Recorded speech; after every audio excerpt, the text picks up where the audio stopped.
Good morning, everybody. I want to welcome you here to Prog Monster. My name is Murph. I am the host of this show, a show dedicated to progressive rock and other forms of rock music. So today we're here to do an episode of the 30 bands I have yet to follow. I think this is number 11, right? Am I correct? Yes, number 11. So 11 in the 30 bands I have yet to follow series we're running for this September.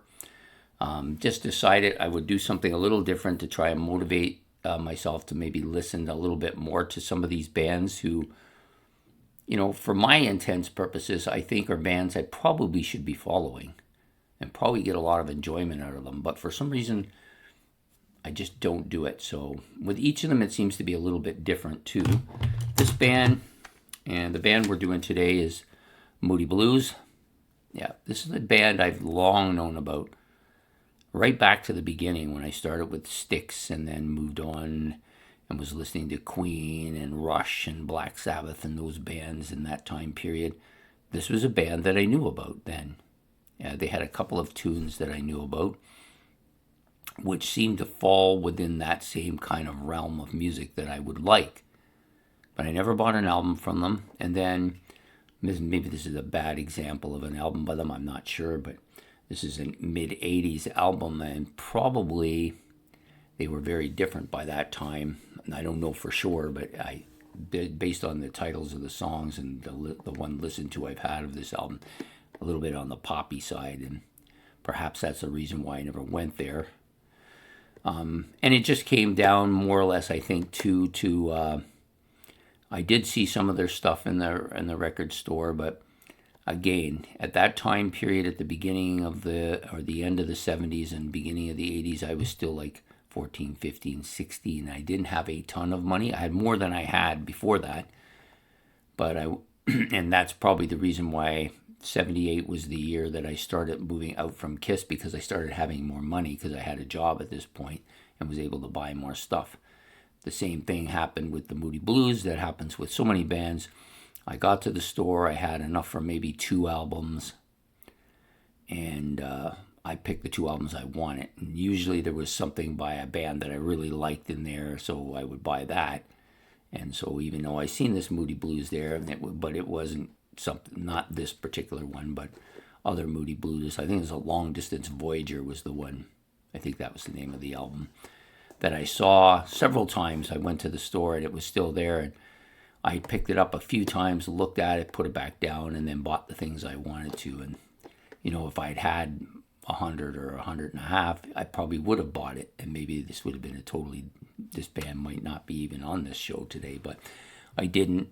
That's, I think, part of the reason why I never followed these guys. The other part is that I've grown to like a lot of stuff, and you can only listen to so much stuff. And even though I've listened to this particular album and I've listened to stuff on the radio, it just never has been a band that really has drawn me in. And I'm hoping it might change here, so that's part of the reason why they're in here. All the bands that I've chosen for the series, I've chosen because I'm hoping that maybe something will click and I'll start moving in that direction. I'm sure there's people that are watching this right now who think the Moody Blues are one of the best bands. Those are the kind of people that are important to my channel because they will point out what albums you should go for on this band, what you should listen to, how you should listen to it, when you should, where you should get it, what type of album it should be. Is it a masterpiece, remastered album? Is there a special edition? All that kind of stuff. And that's what doesn't just help me, it helps other people who are watching the show, because then they see what those people say and then they go and check it out. That's how this all works, I think. And so the Moody Blues are one of those bands that I think definitely are almost a perfect band for this type of series. They are one of those 30 bands that I've yet to follow yet. But they're, again, so the premise of the whole series is it's bands that I like, but I just haven't followed them, basically. That's what it comes down to. If it was a band I didn't like, I wouldn't be doing this because that would be a totally different set of mindset. Anyways, I hope you enjoyed this. Please hit the like, subscribe, and hit the notification bell.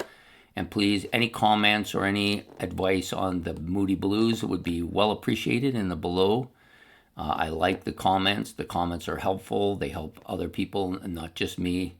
And I get to talk about something that I probably don't know as much about as I should. Okay, there you have it. I hope you have a good afternoon and day. And we will see you again tomorrow. I think tomorrow is day 12. Yep, tomorrow's day 12. We have an interesting one then. This will not be a surprise at all. And we will see you then. So have yourself a good day. Take care. Goodbye.